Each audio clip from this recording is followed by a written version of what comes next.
Mute the sound on Twitch.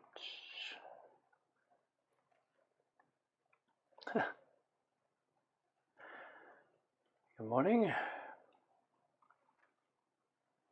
Familiar names.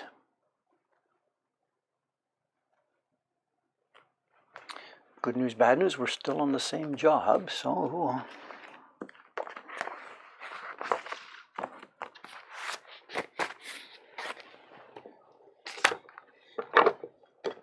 here we go, says he. Here we go. We've been going on this for days.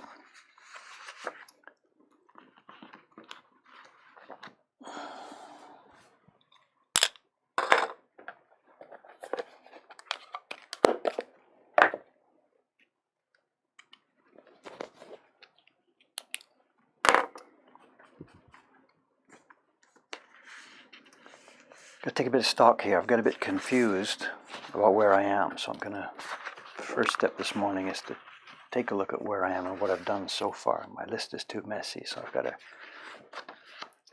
resort out my list here of colors. We're almost there. In fact, this morning probably I should finish it now.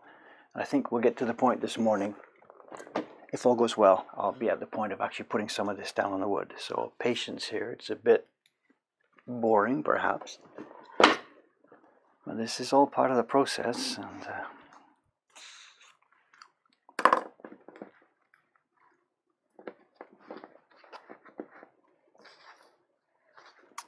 let's reorganize my list here. Colors, key block, done. Let's do it by groups.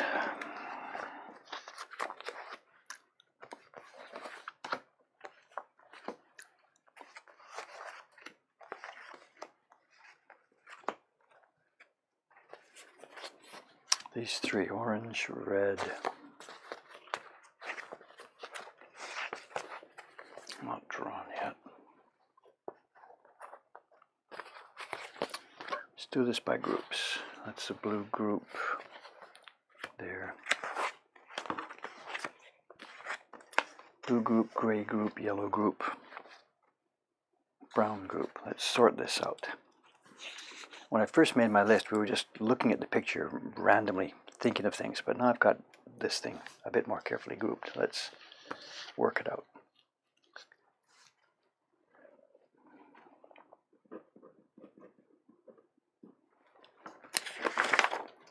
The yellow tone, which is under the top and here and there, all through. So it needs to be a full block, not just a part of it.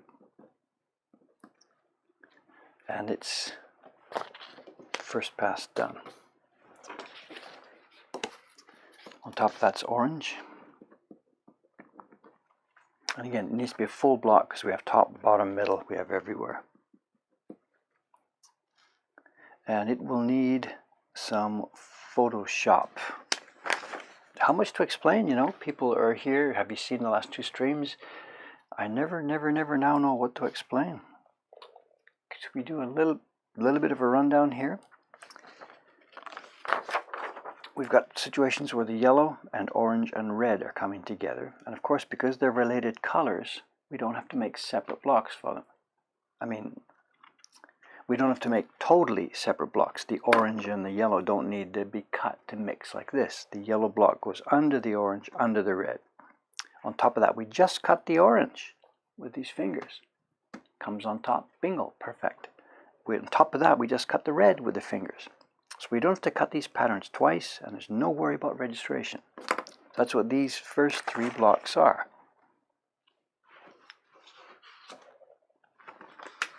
These first three blocks are the yellow, on top of it goes the orange, and on top of it goes the red. But for this one, I need later on a Photoshop printout for the orange, because what we've done, I can't sit here and draw all these tiny little flames and stuff like that. So we've got the yellow block, it's a base tone for the whole area. On top of that, we've got what will become the orange block, and I haven't drawn on here all the flames. I've just simply drawn an area that will include all the flames. Our carver will cut this first, leaving the area that you see here highlighted, cut away the rest. And once that's done, we take a Photoshop printout from Jed's design and paste that onto this block, and then cut the flames. So many of these blocks are a two-stage process. First stage, cut the area. Second stage, cut the detail. So there we have yellow, orange, red. It needs Photoshop. For the red, it's just going to be the top area. We'll maybe use the bottom. It's just the top up there, so we'll use the bottom of this block for something else. We'll see as we get going later on. So my chart needs this information. Red, top. Later on we need a PS, Photoshop.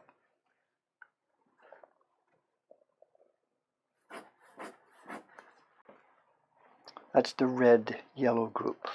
Put those aside for a minute. Next group is the blue group.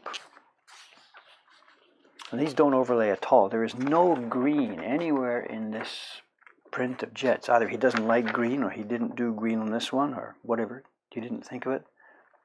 There's nowhere. Even in these blues, there's not a tint of green. Down here, there's no green. So there's nowhere on this print that the yellow world and the blue world overlap. That was the yellow world. Let's look at the blue now. We've got a light blue. These, I think they're blades. He's got a sword. This machine must have blades. And Jed's done them in white, which is our paper color, with a light blue and a dark blue. And we're going to do the same thing, because I can't sit here and trace these all carefully. There's no master for me. We're going to put Photoshop data on there from Jed. But first, I need the area. So here's what we're going to do. For that light blue, we cut first the whole area of the sword, of the blades. For the medium blue, the same thing. The area of the swords and blades. We cut these out, get rid of all the rest of the wood. And then when that's done, I come back with the Photoshop data, paste it on, and we finish off with the detail. So this is blue number 1, light blue, blue number 2, medium blue.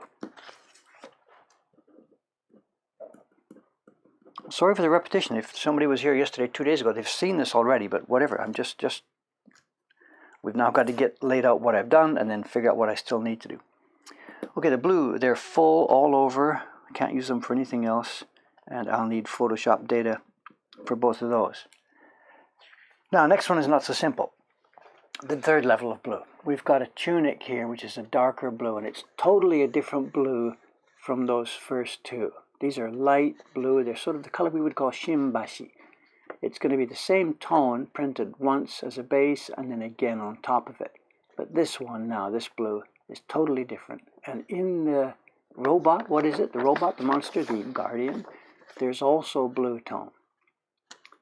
So how are we going to work these out? What's happening is later on there'll be gray. We've got gray trousers. We've got gray smoke in the background. We've got a gray darker smoke.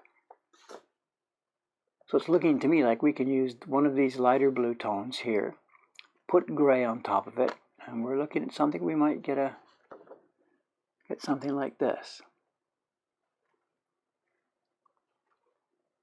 So it could be that we don't need a block for the tunic, because it could be that these lighter blues printed on the tunic area plus the gray printed on the tunic area will give me this color.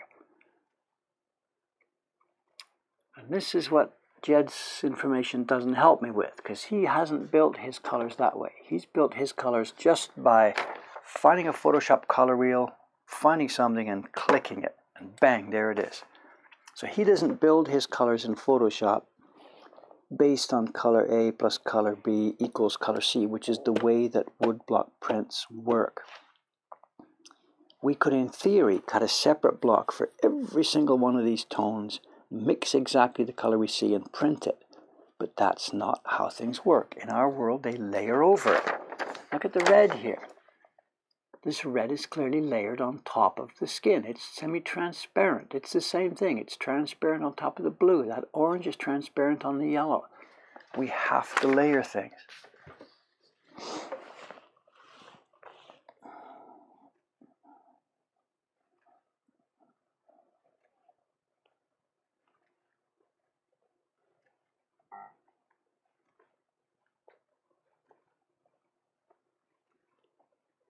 The other side of that equation, if I did all these blues from the same base, it's an easy thing to build then, but the downside is that the whole print starts to have a similar tone. You know, stuff doesn't stand out against each other. These blades should really stick out. They're not they shouldn't blend into anything else. So we're going to use a lighter, cleaner, brighter blue. So I think what I'm going to do is not do that underline. I'm going to keep the blue tunic as a separate blue so we can dirty it up. I don't want any black in these, but I'll clearly want black in this one. So I'm going to run a block for the tunic. And as you'll see later when I'm doing the grey blocks, they will run under it. So I think we'll keep those two worlds separate. The light, bright blues and the dirty, mixed blues that we're going to get from here on in. The robot and this guy. So let's call that actually not the same group. I'm going to keep them isolated. Tunic blue. It's in a center area. We might be able to use the bottom for something else, and it doesn't need any Photoshop data. Let's call it. I don't know what's happening in the thread. Have you guys taken care of yourself? I hope. I'm sorry. 8 blocks, 2 sides each. I think it's 8 blocks, 2 sides each, plus the key block. And it's not going to be 16 passes. It's going to be way more than 16 passes, because some of these have gradations on them. Can we get the print after the Kickstarter? Yes, no problem at all. Our prints will always be available. Don't sweat it. Good morning, Dave. Whatever. Okay, I don't see any specific questions. No video. Okay, you guys go for it. I'll just keep on what I'm doing here. Some of this is repetition from yesterday. I'm cleaning up my data here, and I'm going to move forward and finish the ones I haven't done yet.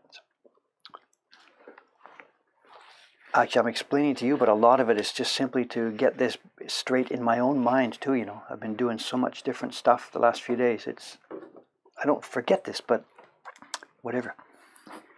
The shop has been nuts, and the shop is going to be nuts today. 4 parties scheduled, and I think they're all booked out. There's 2 people, 4 people, 4 people, 4 people. And Kawai-san's on duty by himself with Doi-san, who can't do parties, so I'm going to be in the parties all day today, So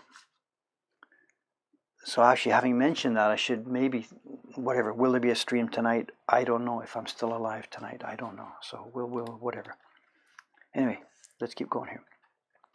Okay, put that tunic blue down. Let's move on to the grays. This is really, really, really going to get complicated.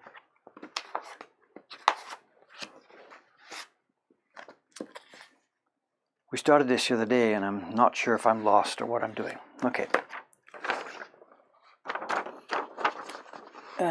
First and easiest one, there's some sort of smoke swirls. I thought they were sea at first, but Jed says no, it's smoke and dust and stuff like that. This is happening on land. So there's a background behind, it's behind and it's over. It covers over part of the robot stuff, so it's all around them. It clearly is a light gray base. There it is, that's the light gray, and that will be under all of these other areas. The light gray base is there, and then there's swirl things on top of it. So for that, we're going to do the same thing that I mentioned about before, just up there with the orange and yellow. There will be a base gray under where those swirls are. And of course, as you can see, I've put the base gray under the guardian, under the robot thing too, and under part of the brown. This is a gray tone, sort of a base gray tone. I might later on put it under that tunic too. I haven't decided about that yet. And then on top of that, this is where the swirls will appear. But again, because I can't draw those little swirly things here, we want to use Jed's data. First step is to cut the shapes. This is rough shapes of where those swirls will appear. You can see I've put his trousers on this one as well. Then once this is cut, the areas are cleared, I'll come back with Photoshop data. So where we are, we're on a gray base tone, and it's full, and it doesn't need Photoshop. Gray swirls, and it's also full block up at the top as well, and it needs Photoshop data.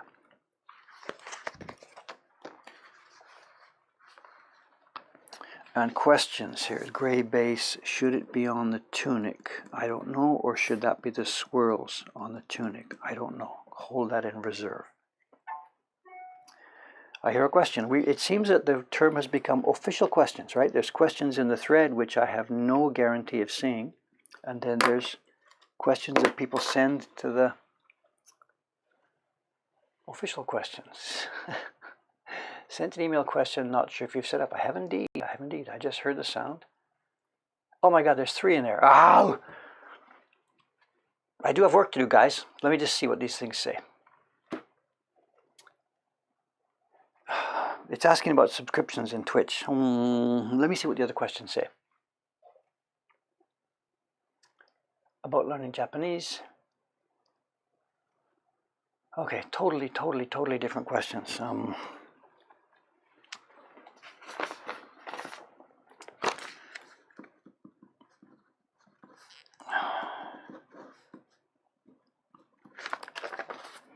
Okay, I've read the questions. Hang on a sec then.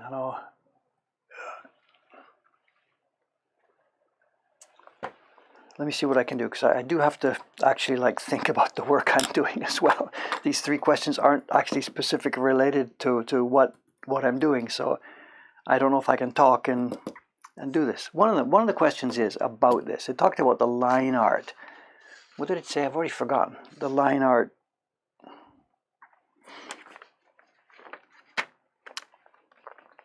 The line art defines a lot of this, but there's a lot of it that's not defined by the line art. And that all depends on the designer, A simple print has lines around everything, and then the color separation work becomes easy. It's, paint by numbers. Just decide what's separate and what's layered. But this thing from Jed, there's tons of areas that's not defined by the line work. Those swirls, nothing to do with the line art. There's no line here. These splashes of molten metal coming out of the robot, there's no lines around them. There's a ton of things here, those blue patterns that are not defined by the line work. And in the old days, the artist draws the lines. Guys cut it, they proof print it like this a dozen times, and those go back to the artist. And he then, this Jed that should be doing this job I'm doing today, Jed says, yeah, layer this over this, layer this over this. Here, I'm going to draw some stuff. And he would draw on those things. The artist would actually draw those things. And then the cutters get busy at it. A real problem for me, because Jed he's not here, he's not part of the process. I'm reverse engineering this thing. We're a bit sidetracked. Just hang on those other questions. I'll put a note here on my desk. I've got them. Just let me try and keep my head straight on this job for a minute. I'm sorry. It's the gray. It's the gray. How many separate blocks do I need for these grays and these dark tones? And this is where this next part right now is the nub of this thing. We've got a light gray.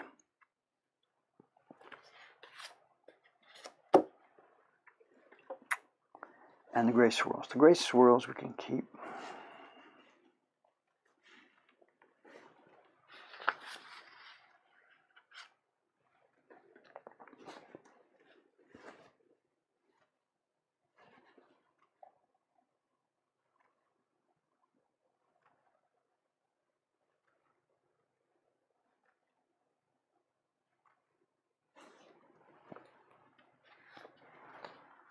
All right, I'm going to put the light gray under the tunic as well. Decision. Cut. Print. Let's put the light gray under the tunic. Clearly it's a grayish tone. It's nothing like that. Let me just do this. There's a point at which we just have to give up and get going. The cut print moment. I've been thinking about this for weeks. Postponing this for weeks because it's so difficult. I have a good highlighter here. Where is it? There we go. I can't postpone anymore. Just let's do this. Almost certainly the finished print we make will not exactly look like Jed's because of this same thing that I keep talking about all the time. We layer colors, he doesn't.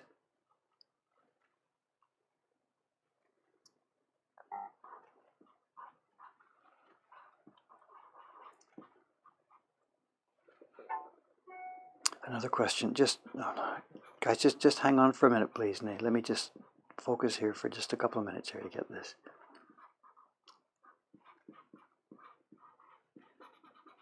Yeah, while I'm coloring this, one of the other questions was Japanese, about how am I learning Japanese, and I'm not. I just live here. picking it up as I go along. I've never been to school. I can't do that. I can't sit in a class and study or grab a textbook and study. It's just not my character. Same way as I learned printmaking is I'm learning Japanese, just doing it, start doing it and stumble along, make mistakes and just keep going. Luckily, Japanese society, Japanese people are very forgiving when you're a clumsy Japanese speaker. I'm doing okay now, of course, but in the early years, my God, it was awful. There's nothing else to say. I used to be a musician in the early days, and part of that was, of course, you sit and listen to the people around you. Making music is a huge amount of imitation,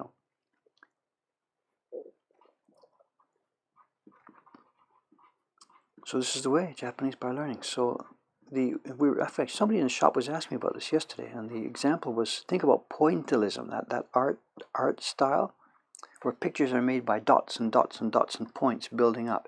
That's my Japanese ability. There's stuff I know, there's dots that are filled in, and lots of stuff I don't know, dots that aren't filled in. But there's enough to get the picture visible, and there's enough to communicate ideas to people. I'm not stupidly clumsy. I give speeches, I'm on TV and stuff all the time, no big deal. People come in the shop, we chat. Nobody walks away thinking, oh my God, that was awful. So I communicate, but mistakes, holes. The example, I can't read the financial pages of the newspaper with any steady comprehension, but it doesn't matter. I can do what I need to do for my life. All right, there we are. We've put the tunic into the gray block, signed and sealed. It's done. Then the smoke swirl block, which is just gray, a slightly level up.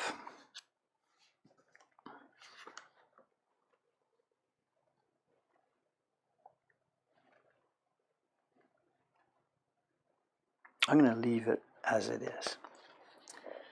And then the big difficult one, the deep tone on the robot. And here we're going to call it deep gray robot. And it's full because the robot is everywhere. And this is going to be done by, not Photoshop data, this is going to be done by, I don't know, what code to use for this later. And it's the same thing. I'm going to jump ahead a bit to the brown. We covered this yesterday. There's a whole area here on this robot. You see this? The arms of the robot have a brown type tone and a blue-gray type tone. And there's no lines between them. That's okay. I'm not yelling at Jed for that. That's just a design. That's okay. That's his prerogative. But because there's no lines between them, what do I do now making these color sheets? I can't color in brown because there's no line to show me where it is. I can't color in the gray because there's no line to show me where it is. So what we're going to do is we do one of them first. I've scribbled. I used my pencil yesterday to do those cuffs. This is going to be the brown block. And I drew that in. I don't need Photoshop for that because this is simple enough that I can just take it from Jed's drawing. So I've done first one of these. We're going to do the brown and cut this.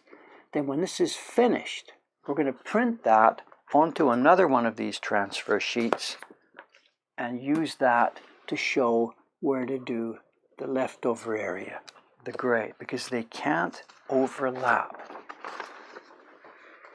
Part of this brown is gray inside, part of this blue is gray inside. That will overlap, but the brown is a warm tone and the blue is a cool tone. There's very little else. The yellow that's in that brown can't go under the blue, it'll make green. So you get what I'm getting at. The some will overlap and the some won't, and there's no dividing line. So that's going to be real touchy. So the block I need to make now is going to be one of those same ones. It's going to be a wide zone, and later, after we've cut the brown, we'll come back and print on here and move forward that way. So this is going to take a while here to fill in. I don't know what's happening with the chat, whatever.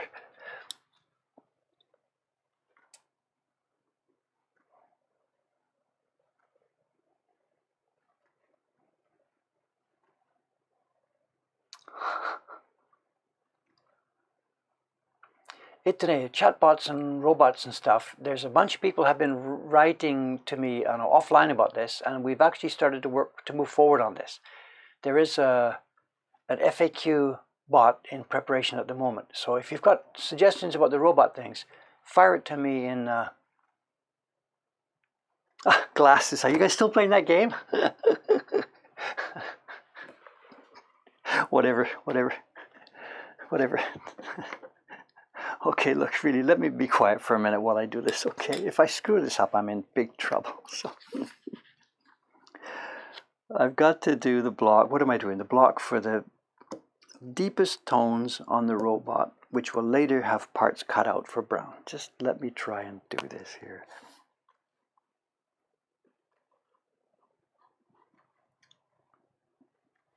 Sometimes I wonder if this streaming was such a good idea, you know.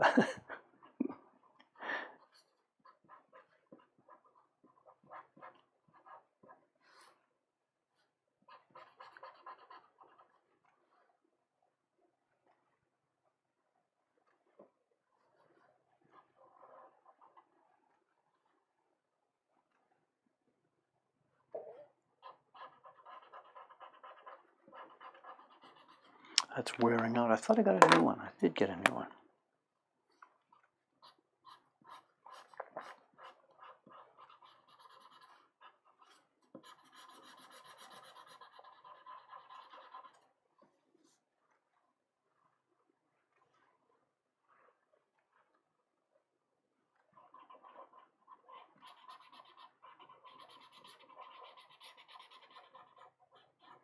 No, we need to define where this comes. We had the other block. Where is it? Here we are.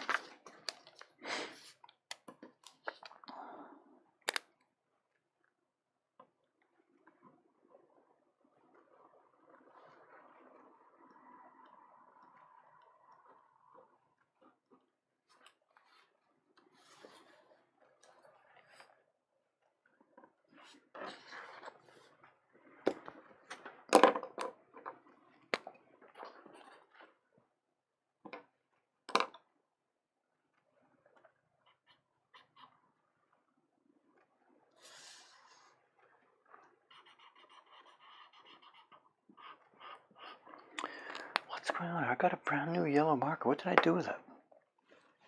Did I eat it? That's not it. That's not it.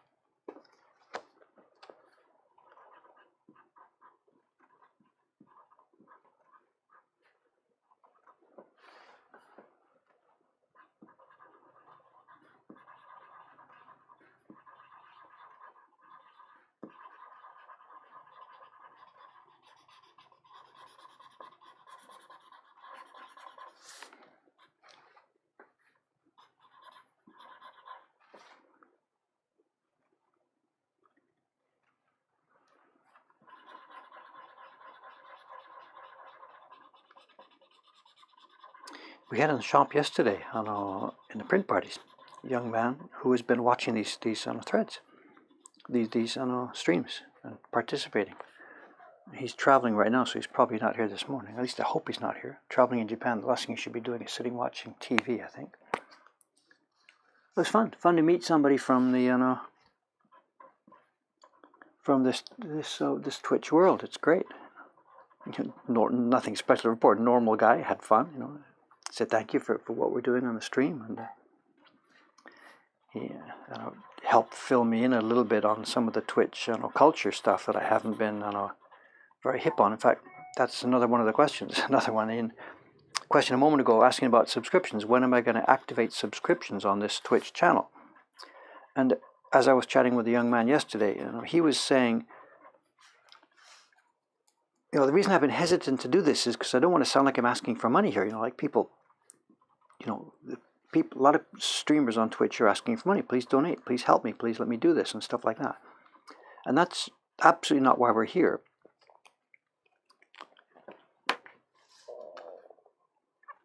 again, this bigger area here is going to come out.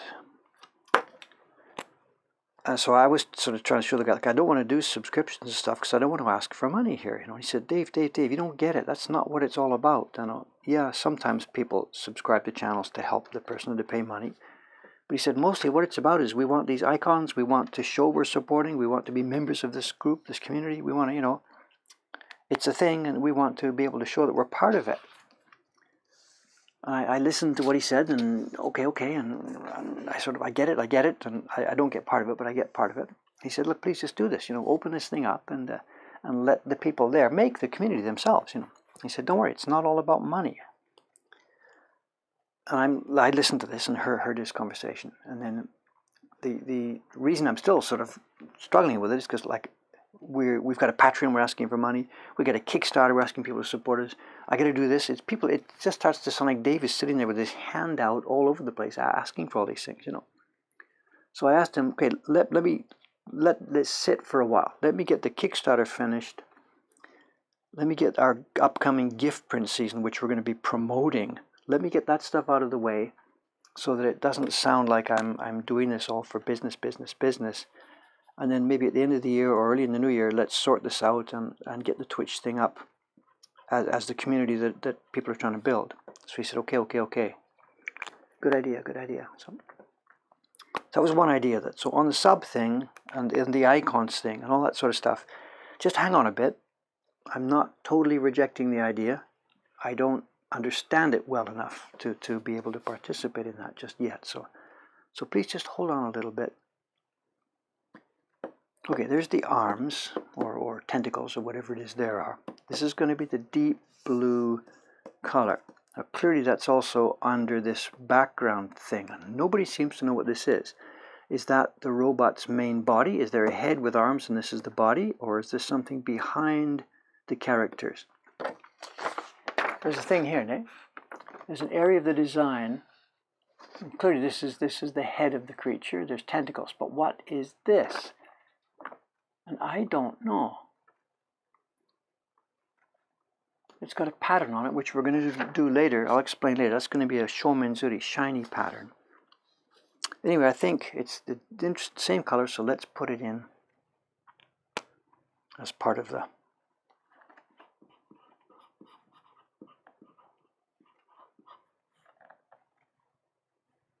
Oops, there's a line there. Didn't see that.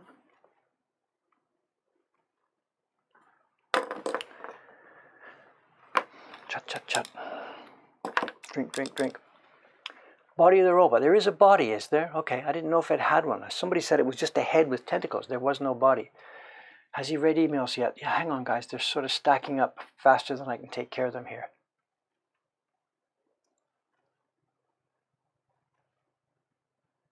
Don't quite understand that question. I'm sorry. Okay, questions are unrelated to this one right now, asking about metal leaf on woodblock prints. So yeah, we do that all the time. There's a bunch of prints in our catalog that do have gold leaf and stuff like that on them. Twitch culture. Okay, I'll get that later. Are we covering questions? Line art, subscriptions, Japanese. I think we're keeping up to date with it.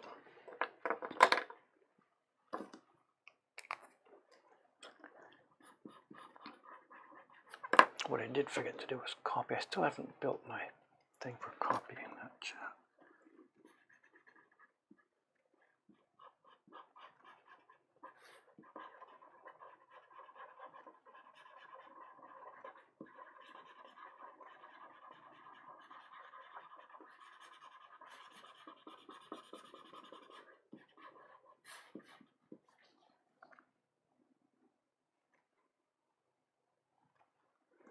Another one down here. Cuts in here, cuts in there.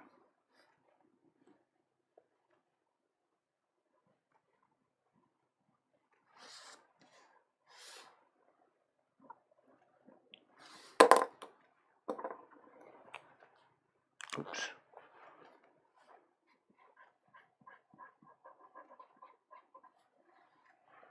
There, that's done, that's done. Now, the body of this thing, or the head of this thing, I'm sorry.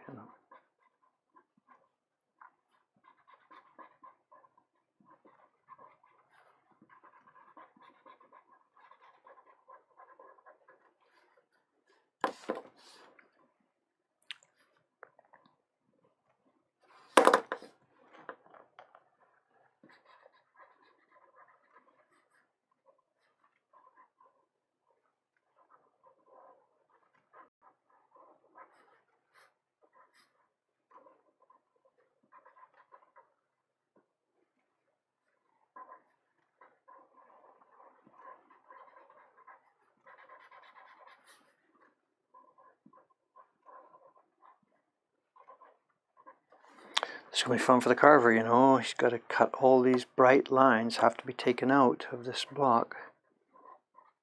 This is going to be a toughie.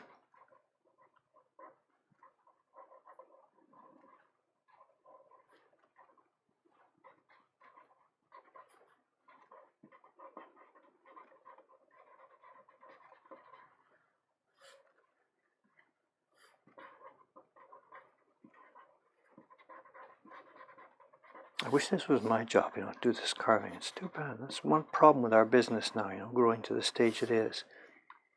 I want to do it all myself, you know. I can't anymore. I mean,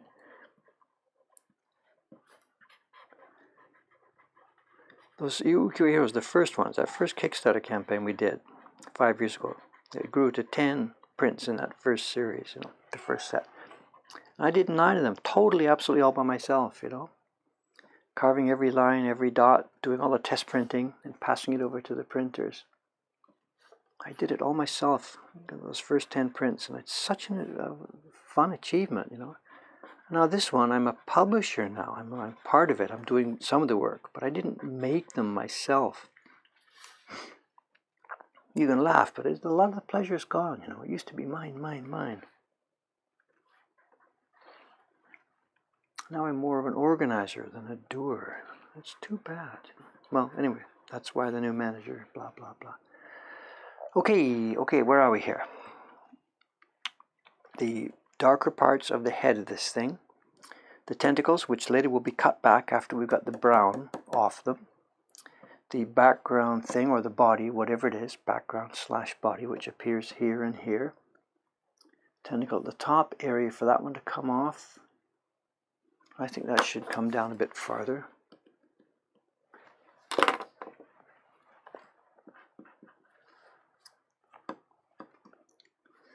These are all going to be checked one more time, you know, before I paste them down. But okay, there we go.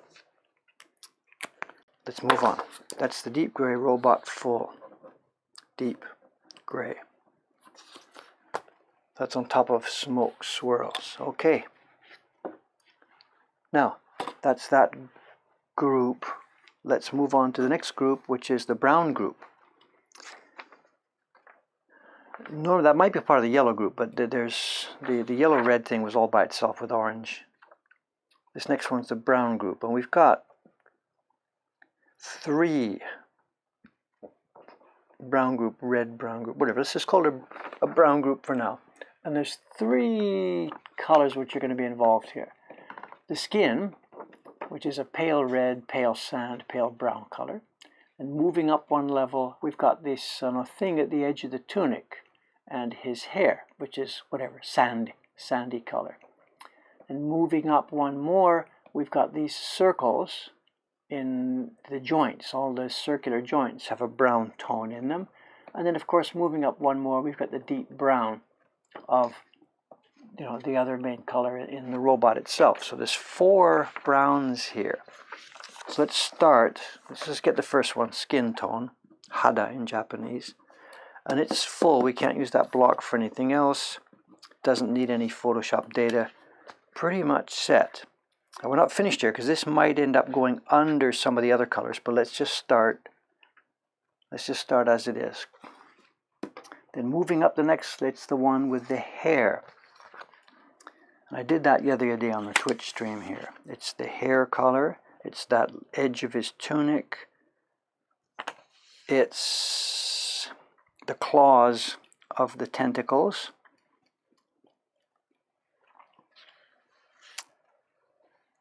And it's those circles, and as we discussed the other day, what I decided to do was this.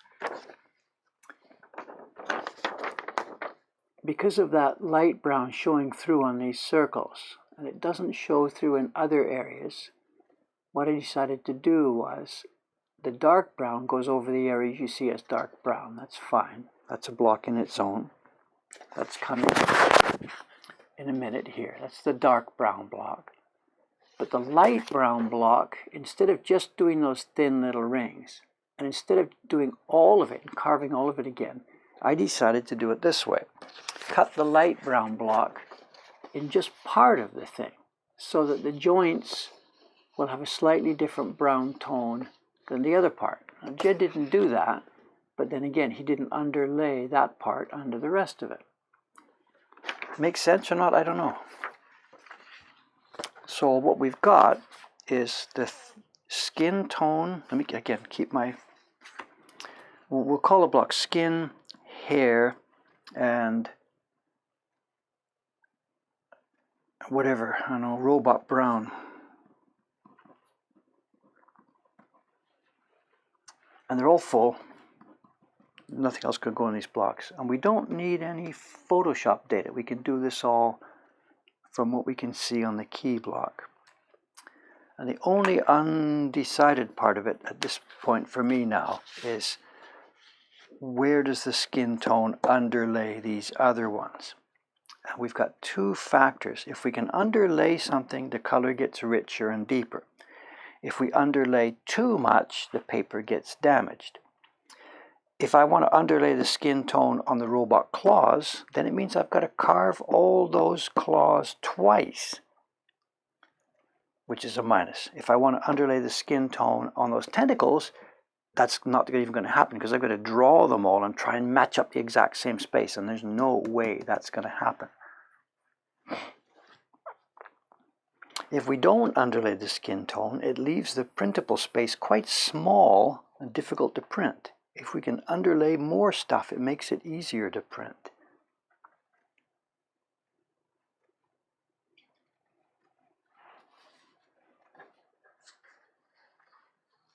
And what I'm thinking, where's the block that has the trousers? Here we are. Let's do this. The trousers here are a tone that doesn't appear anywhere else on the print. This is the gray, which is clean and cool and blue. The trousers are a bit warmer. They're a bit more mixed up. So that's perfect. At the moment, I've got the trousers on those two cool gray blocks. So the cool gray underlays the trousers. And if I now put the skin tone in the same area, it'll click. The skin tone under here plus this cool gray under here should give me a color very, very, very close to that. So here we go. Skin tone goes under the trousers, but not the threads that tie the trousers on. It's a puzzle, man. It's just a puzzle. There's nothing else to say.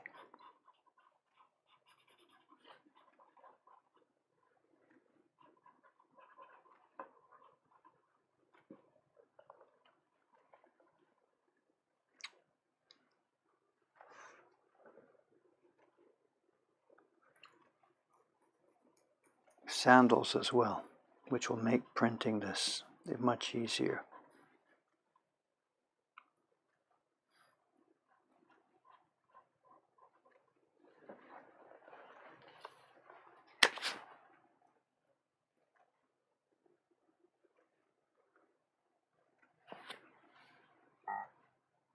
Yeah, good.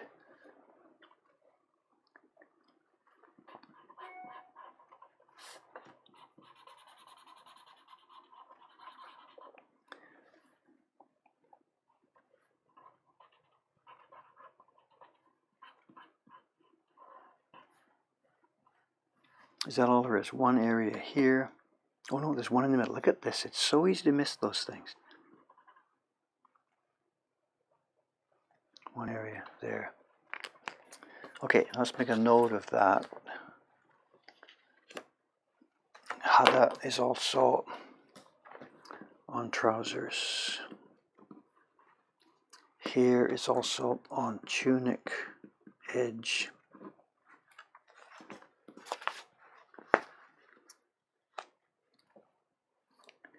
Plus, I don't know, joints, robot joints. And robot brown is as it is.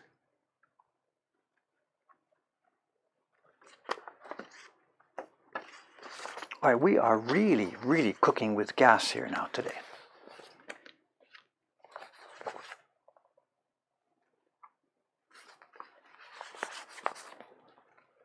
really cooking with gas. We're almost there. What's left? Questions, right? There's 2 or 3 more coming in.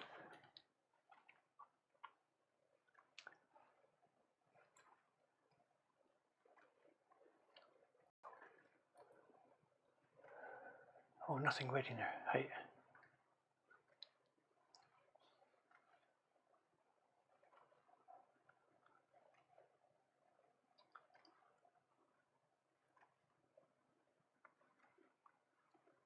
Emotes, whatever. Later. Tonight. Where am I? Back to it. Okay, what's missing? How does Don Sanders or Brownstone? Trousers are covered. I've saved a block there by having no separate block for the trousers. Smoke A, smoke B. Blood. Blood A and B. There was discussion earlier. There's a red area up at the top of this print. You know, on top of the yellow is orange, on top of the orange is red.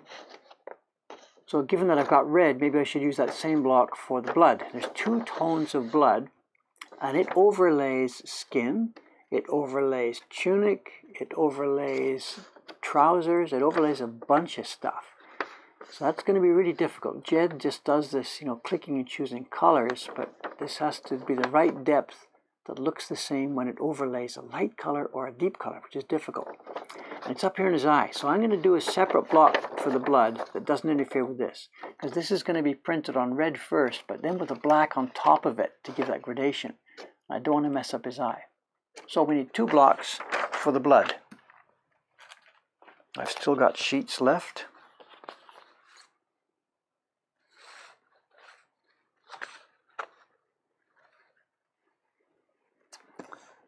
And there's 2 ways we could do this. We could do it Photoshop transfers, or I can draw it. And what do you think? Can I draw this? I'm thinking I can draw it.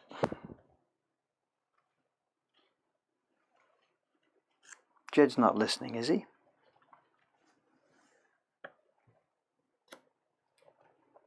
I'm thinking I can draw this.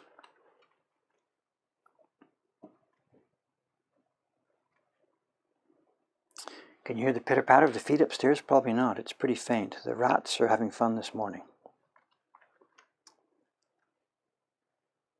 We have, I know, a lot of them living upstairs, living in the ceiling area above us. They don't come out into the shop. We've got no rat shit in the shop. They don't eat the food. But they're up there. And there's nothing we can really do about it. We don't have access to the 1st floor, which is their access into the building. So we can't stop them from coming into the building.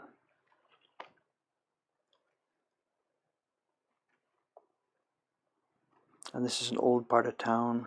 It's near the river. It's a port city. You know, just rats are a part of life in older buildings in Tokyo.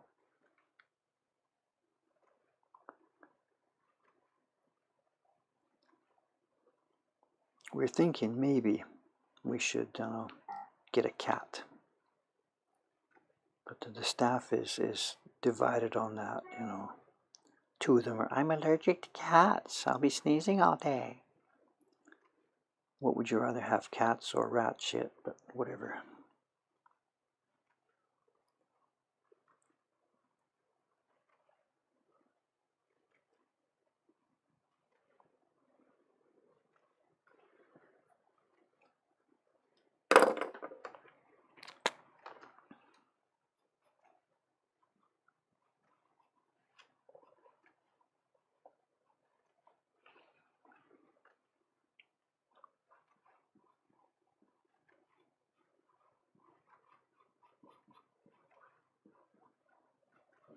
Somebody else was asking in an email too last night about, they're confused about the fact that I use a yellow highlighter here. This is going to be a red block for blood. Why don't I use a red color? And again, what we're doing at this point, you know, in all of these things, we're just defining zones. We're defining shapes. It doesn't matter. I don't have to use blue for the blue and red for the red. It's irrelevant. We're just defining shapes.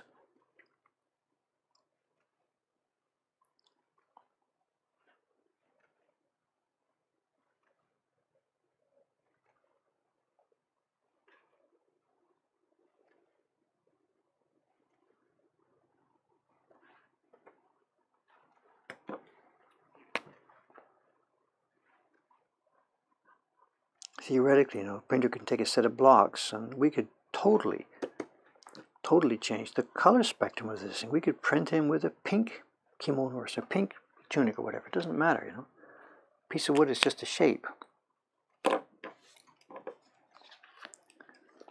Where are we here? Around the eyes. Comes quite wide. Up and then down in. Top one comes up, I guess. I'm not going to try and trace both of these. What I'm doing now is the red is two-toned. Eh? I'm doing the wider one this way. We'll do this. Then after it's finished, we'll print it onto the sheets and trim back for the second one.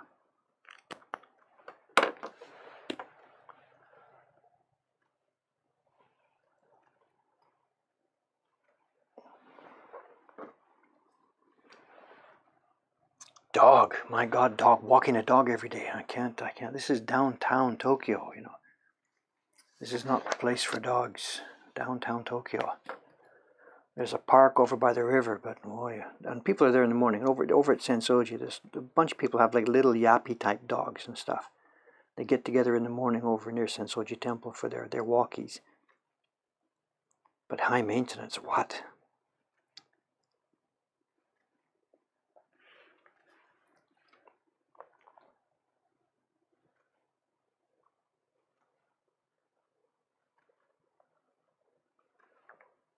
Oops, let's do that one a bit more up high.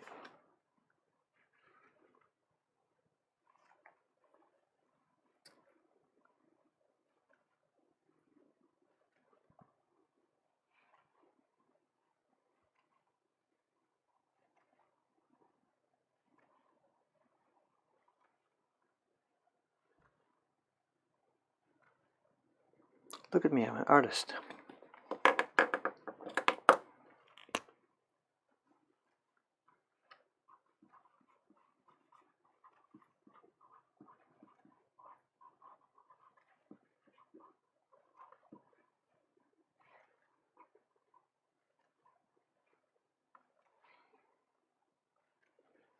Missed one.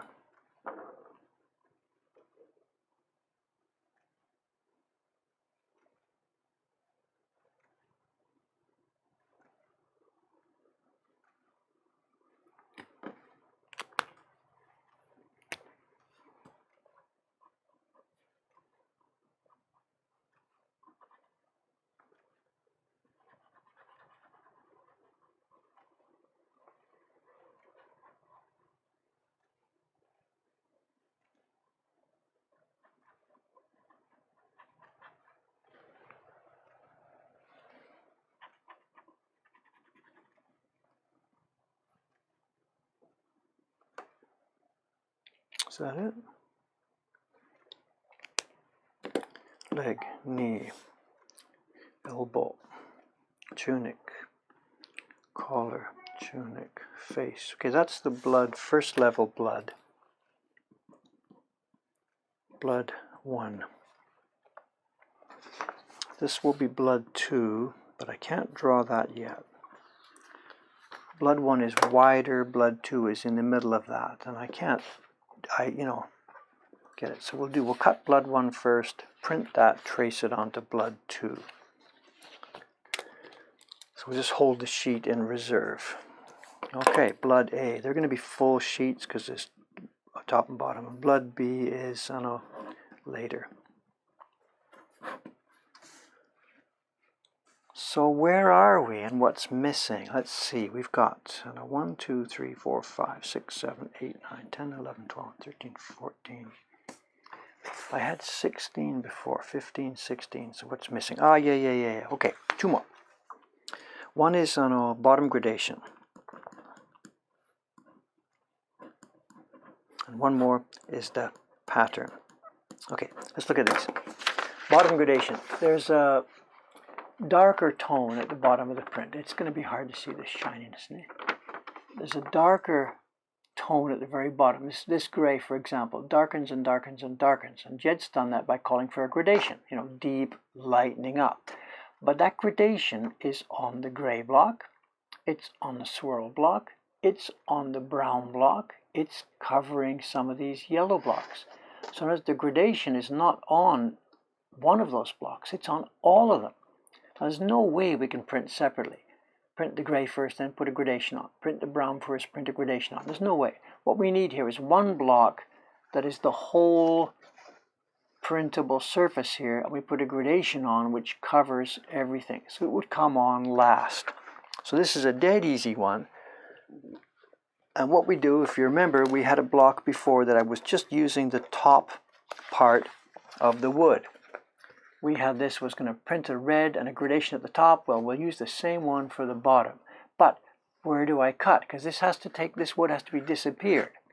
So no problem. We're just going to cut something, a block that'll come about halfway up, and it'll be printed just on the bottom strip. So they don't get any easier than this. What we'll do is this.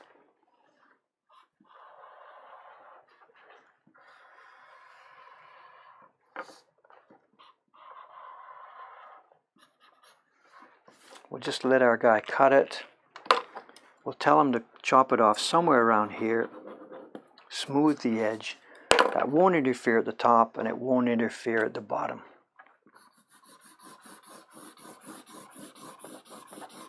My highlighters are running out of yellow here.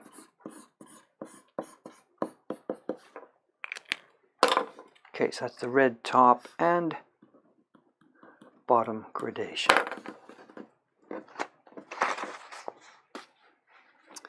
And that leaves me with one more, and this needs a lot of explanation. I don't know how much you can see here. Well, you can see that. This thing that was either the body of the robot or the background. I guess it's the body of the robot. Jed's put a pattern on it. And what we're going to do is we're going to do something a bit special. Because what I'm holding here is not a print, it's a color copy. But look what happens when I move the color copy. It shines back and forth. Let me go and get a sample to show you just a minute. Take my mic off here. To show you what I'm trying to talk about. Let me go get a sample. Just a minute. Back in a minute.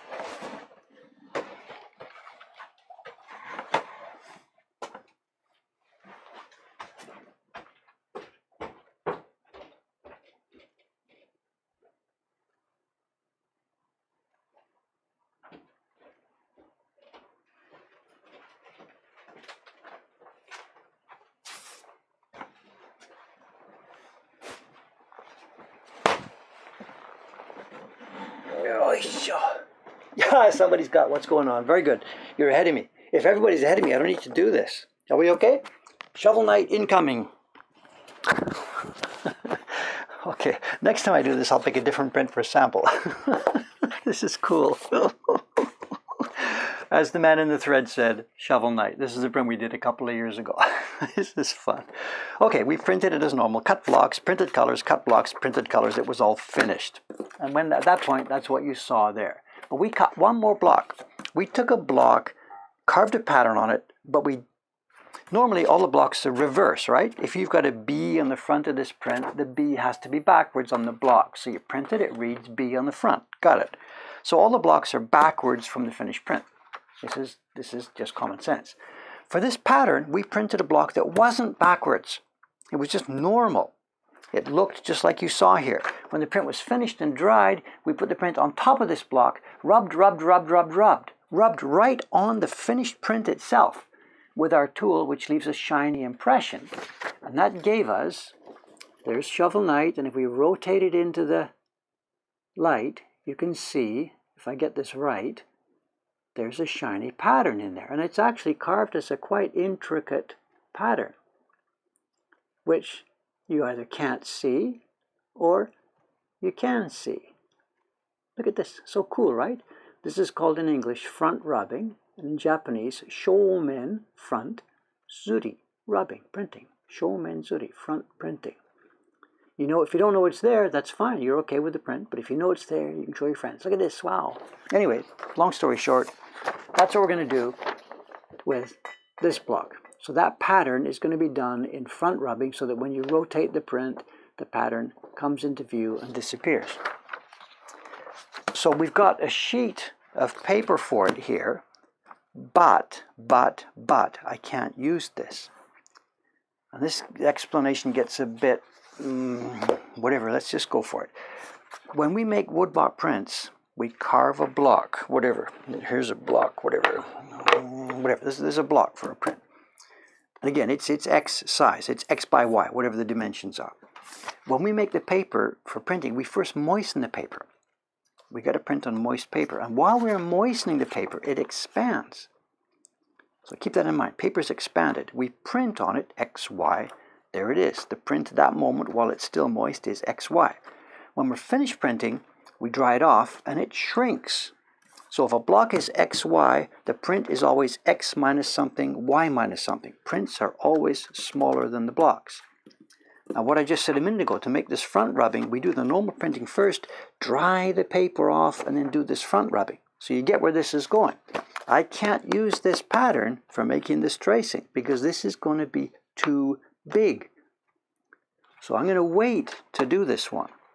We're going to carve the other blocks first. We're going to do some test printing. And then one of the prints that I make in the first test run, we're going to paste that down onto a wood block, draw the pattern in, cut it, and we'll be ready to go. So we're in reserve on that. Here it is, pattern, Shomenzuri, later, next stage. Shovel Knight incoming. Smart asses. It's great having people that know so much about our work. Wonderful. What I should do actually is just sit here and not say anything and let the chat do the explaining. Is that the best way to do that? Where are we? I don't want to get you drunk. Can I do this without clearly visible? Yeah.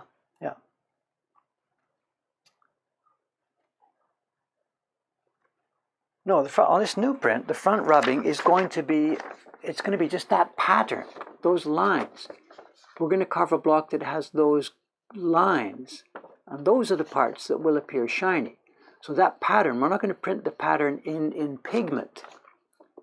I'm not sure which way I'll do it. I might do it so that the lines themselves shine, or I might do it so that the area in between the lines shine. I have no idea. I'm not going to see what to do yet. We'll see when I get there. But having said that, it might be cool to combine that front rubbing block with some other area of the block. Maybe, for example, I'm just thinking out loud, on that same front rubbing block, while we're making it shiny, it might be cool to make the blades shiny as well. So maybe at that time we'd leave the blade shape also on that block. So while we're rubbing to get shiny stuff, the blades get shiny, this pattern comes to life, the sword gets shiny. Now that I think of that, I think I better put that on my memo before I don't forget. Including blades, question mark. Although pretty much already to speak of it is to decide. So that stays in reserve, although anyway, it's going to be the wrong size, so it's not useful for that anyway. Where are we? So the bottom, let's tie these together. The bottom gradation is on the same piece of wood as the red. So it doesn't get its own count. Let's count these. Ignoring the key for a minute, we now have 1, 2, 3, 4, 5, 6, 7, 8, 9, 10, 11, 12, 13, 14, 15. Ignoring the bottom gradation and including the pattern, which we carve later, 15. If we include the key, we've got 16. That's 16 faces, which means I need 8 pieces of wood. One of them is already there. The key I've got from Aoyama-san upstairs. He's given me 6, so I'm 1 short. I'm going to have to bug him this morning. He's got more upstairs. I'm going to have to bug him this morning for another 1 piece. And actually, there's one print we made before in this series that took 8 blocks, and that was the Final Fantasy print. It had so many little tiny gradations here and there. So this is not anything like a world record for us at all. Okay, it's time maybe to, what is the time here? God. Wait till you're 65. 9:06. We've got maybe time to do one of these. Oh, there's somebody calling me a smartass. Nay, I was very happy to see that comment, on Shovel Knight incoming. It was fun to see that. So please, I hope I didn't sound like I was insulting anybody.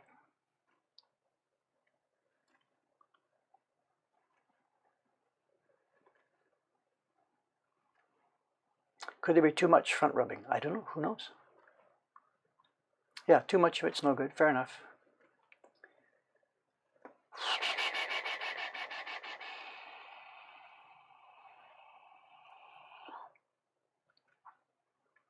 Comments, comments, comments, comments. I held it in my hand. It doesn't count. Okay. All right. Before I start pasting down, one thing to mention. Let's grab two of these blocks to show. Let's see. This one. Where's another one I can show? Here. This is a good example. Okay. The blocks we get. I know, as again, we've talked in recent years about this. The quality of cherry wood we're getting right now is really, really, really, really low. It's not because all the good trees are gone. It's because there's so little woodblock business these days. The supply chain is broken and there's nobody looking in the mountains for good trees. So we go to the lumber market, Shinkiba, the old lumber market. And there used to be a shop specializing in Yamazakura cherry, mountain cherry, but he's finished now. He does keaki for big sushi counters and stuff like that. Much more money in that work for him. So there's no place now where we can go and get the raw materials. So we just hunting here, hunting there, hunting here and there for a bit of it. So Lisan and I came back from Kiba. When was the last trip we made there? 6 months ago, whatever. We sourced a couple of chunks of this stuff. No idea what it was like inside. Bought them sight unseen. It's all we could find. Had them ripped into 5mm or 6mm strips. They've been drying upstairs for months. In fact, we still got a bunch of it drying upstairs. And some bit's now ready. And Lisan, what's the date here? 2017 0150. Oh, that's when we sourced the wood. So it's wood that we got in last January.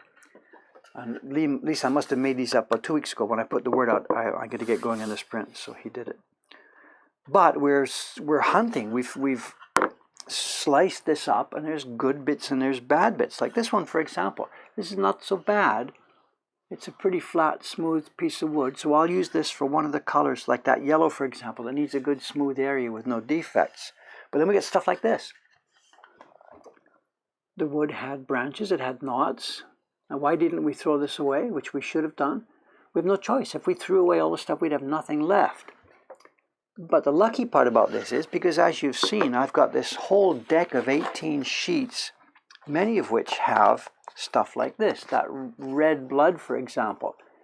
The printable area actually isn't going to be all that big of a deal. So if you think about that knot that we just saw in the wood, if that fell right here, that's no problem for me. So because we don't need a perfect sheet for every one, we're going to be okay. And that's my next puzzle here. I've got these sheets and these blocks, and I've got to put them together in such a way that I can avoid all the defects on the wood. And the way we do it is I start with the sheet that needs the widest area, which is this one, a gray block. It's covering a huge amount of this print. I take the sheet with the widest area and I go through my stock to try and find the cleanest block. Match those two up because they desperately need this.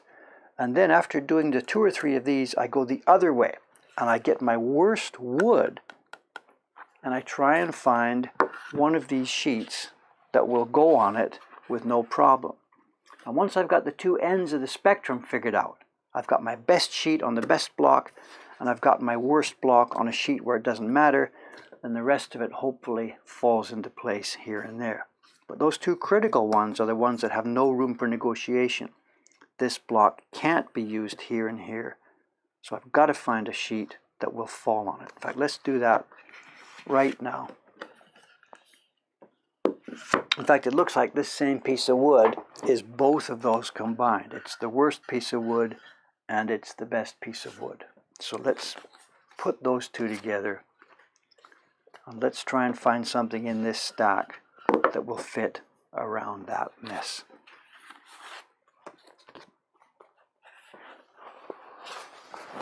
No way, bang, right on it.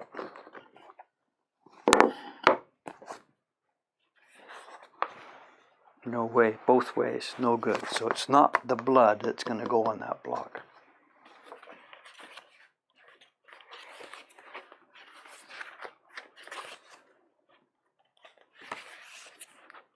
I don't know if there's going to be anything else. Oh, this looks good.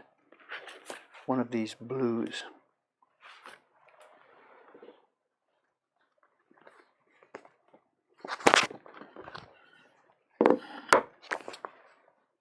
This is a light blue sword. That's well clear. That crap falls right in the middle here of his pants, which are nothing to do with blue. And that one falls right in his face. So I'm thinking that this might be a good match here. The sword is here. The sword is there. That sword is... How close is that? Is that all right? No problem, no problem. Well away. The sword fits here. I think we're good to go. Let's do this one right now so you can see how the process works.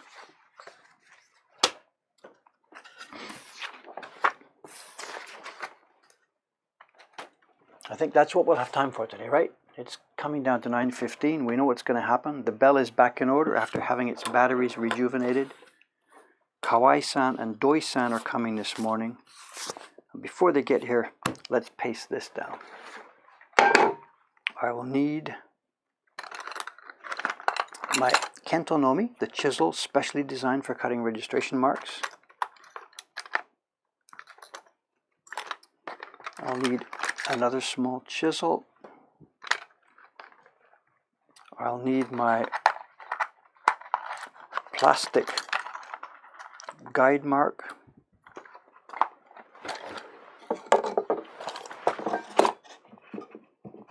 And I'll need my glue.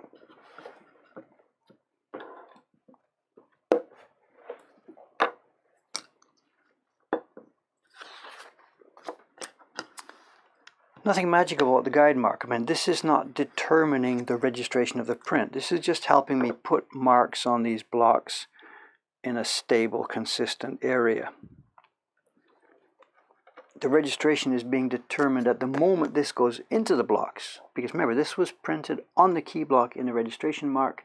It's going to get glued down into these registration marks. So it's not cutting the marks here that determines where they are. It's the moment of going in that determines where they are. Makes sense? I don't know. I don't know where to put this one. Excuse me, I've got to get up again, get rid of my mic. I've got to go get the key block for reference here. Excuse me.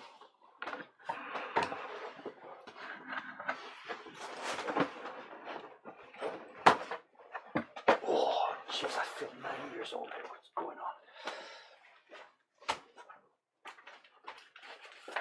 Here it is.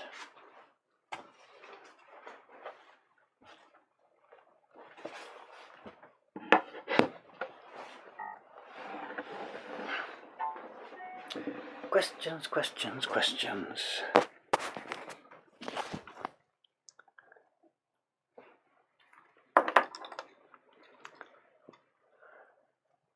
'17th day of the 50th month of the first year of Mokuhankan.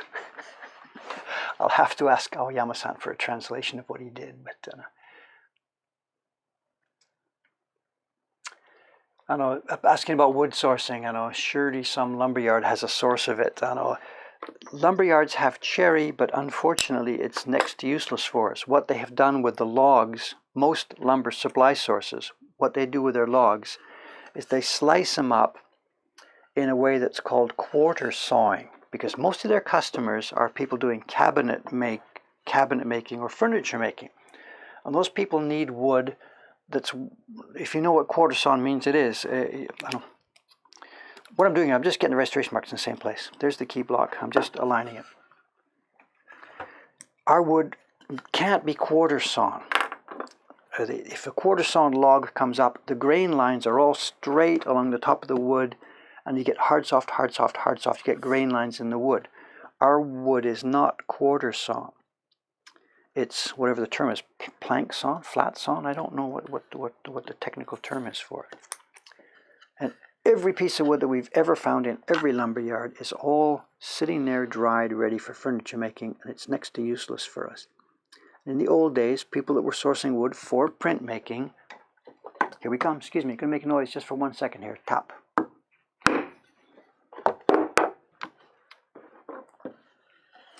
the wood for printmaking was cut from the log in a sort of radial way. I don't know how to describe it in words. I know it'll be the source of a YouTube video sometime soon. Ha ha ha.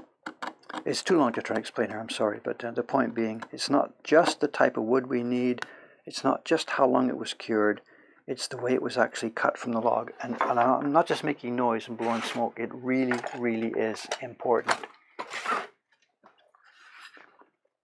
And if I had known, I know Shimano-san, he died in 1999, the last block provider. If I had had any idea of how bad it was going to become, I would have stacked up blocks and stored wood, and I would have mortgaged my house to buy wood.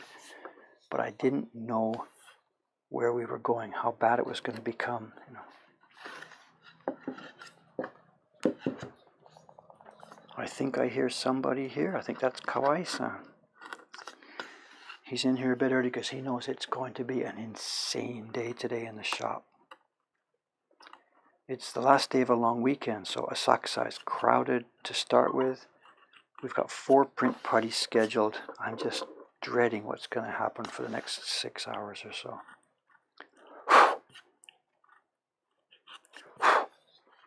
Alright, marks are cut. And again, here we go. This is a test run. Paper will go in, and it'll get glued down. Before I do, I should, again, take one last look at this to make sure the information is correct. This is an easy one. It's the block that will become a light blue block for the blades. The pattern is not all there. This is stage 1. Cut the shapes.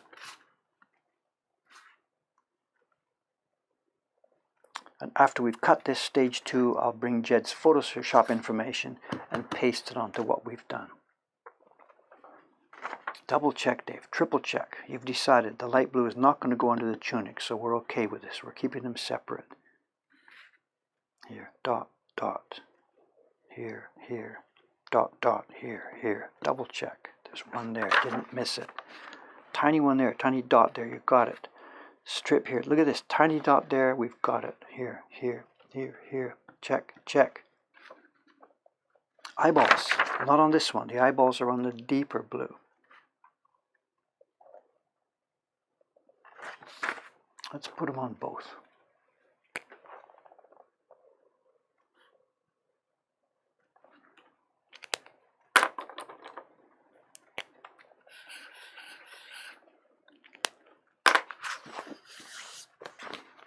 There we go. Glue. Stand by. Moisten the block first. If we don't moisten it, the glue just shrinks in and drinks in so much that sometimes there's no glue left for the paper. So just a light touch of water.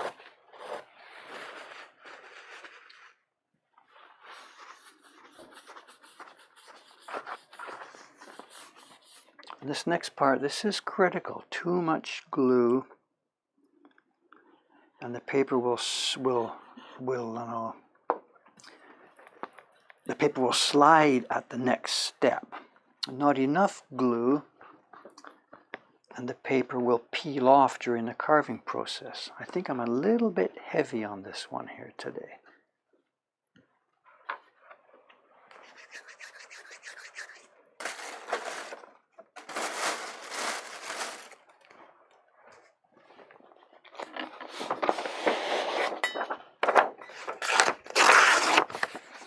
Let's take a little bit of that off. Right.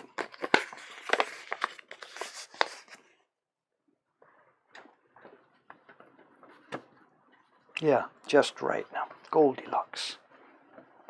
Here we go.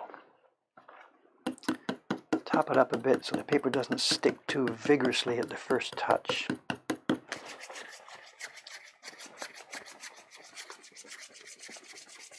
Am I on camera or whatever? I don't even know.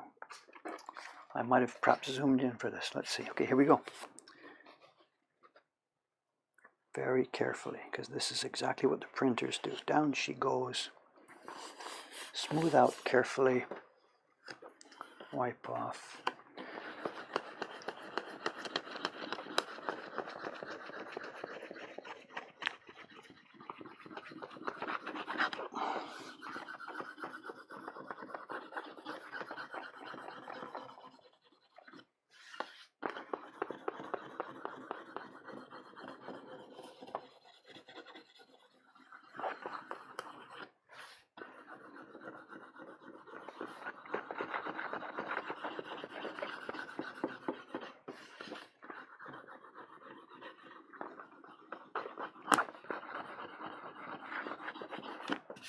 I think we're stuck.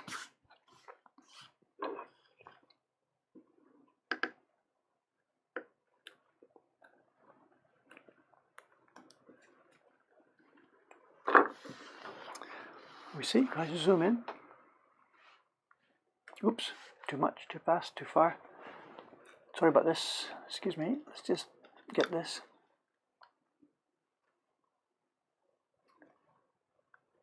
You can see what's happening now. I've pasted it down. The gumpy paper is the part that hit the glue. The backing paper is now going to come off.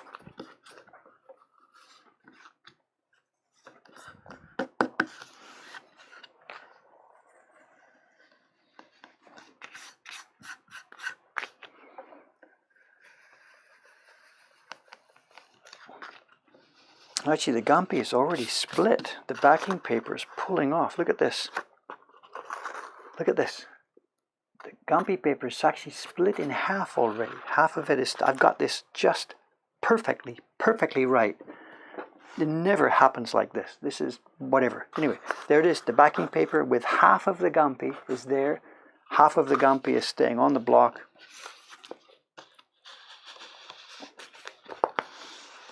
My God, look at this. I've never had it just perfect like this before. Bingo! Normally what happens is the gumpy separates at this point. I pull off the yellow junk paper, and then with my fingers I moisten this. With my fingers I moisten it and I pull off that back half of the gumpy. But here it's come off automatically. Perfect. So there we are. Everything is coming together just perfect. There's the first color block. Oh, it's Cameron-san. What are you doing here today? Oh, it's Sano. It's Monday. It's party day. It's party day. You're not here to work, you're here to play. Well, I can work too. I was planning on it. How did you get in? Kawai-san Just perfect timing. So good. Is Catherine here yet? Not yet? They're coming late? They are, but they're walking around. Okay. We're live, by the way. I figured. Do you want to say hello to the group? I don't know who's here. 100 people, 200 people, 500 people? I don't know. 500 people. Whatever. You're in camera here. All right. Good morning, everybody. This is Cameron, who you've heard me talk about way too much the last few days, the last few weeks. I hope it's good things. Say hello to the crowd. Yeah. Good morning, everybody, or wherever you are. I think there's American. What's this? Yeah, we hired an American. This is the biggest mistake in my life. I have no idea. We're about to find out over the next few months. Oh, no. Cameron, say something in Japanese. Whatever, this is not the time for a long story. It doesn't matter. The long story short, you know, the Patreon, the money, help me with different kinds of work, whatever. It's going to start slowly by slowly. So. Who's Doi-san's here? Hi, Kawai-san. Hey, it's a crowd. I tell you, today is going to be berserk. We've got 4 parties scheduled. It's the last day of a long weekend here in Asakusa. It's just whatever. Break out the beer. Let's get going. Cameron doesn't do that, but whatever. So. All right, there we are. It's been a bit of a chaotic stream, but it's ended in a very, very nice result. Here we are, the first of the color blocks. Oh, great. Showing the camera. I'm not showing you, I'm showing the camera here. The first of the color blocks for whatever the print is called. I forgot the name. I don't really care about that sort of stuff. This is a color copy of it. The first of the ones. It's in the Kickstarter campaign. I've had enough. I'm now going to sign off because I have a ton of work to do here. Thanks for watching. I don't know if there will be a stream tonight for those of you who double up on this, because as I said, with the schedule that's here today, I might be dead and buried by the time 5:30 comes along. I'll post about it in the afternoon if I'm going to be able to do it or not. Anyway, tomorrow's Tuesday, I'll be in Ome. There will be no stream tomorrow, period, at all. Back on Wednesday with some kind of job. I don't even know what it is. Signing off. Thanks very much, gang. See you next time. First step, my camera off. Mic is live, just so you know. These guys are waiting for me to screw up one day. I turn off the camera, the mic is still live, and they're waiting. They're all posting stuff like, one day we're going to hear you say, oh, get those Twitch buggers out of the way, or whatever. So I won't be doing that because I can remember, here's my mic, it's still live. So until the next step when we hit this button, which says stop streaming. Thanks, guys. Goodbye. Bye.